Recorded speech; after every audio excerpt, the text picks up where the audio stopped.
Добрый день! С вами Арман Шайкенов, и сегодня мы обсудим человека в социальном окружении, воздействие социальных институтов на его поведение и мотиваторы его социального поведения.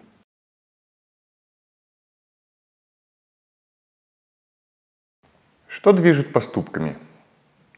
Чем заменить подавленный разумом инстинкт? Что может быть почти таким же сильным, как инстинкт, и почти таким же гибким, как разум? Ответом являются социальное регулирование и социальные институты. Это совершенно особенное явление, не свойственное другим животным.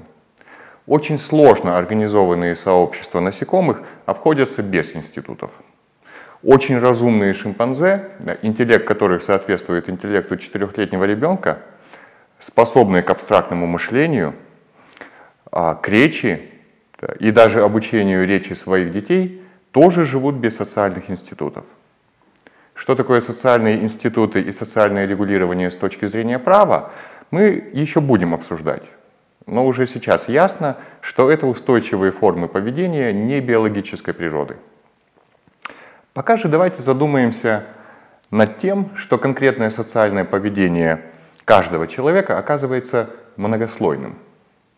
Самым глубинным, первым пластом, является мотивация биологического порядка.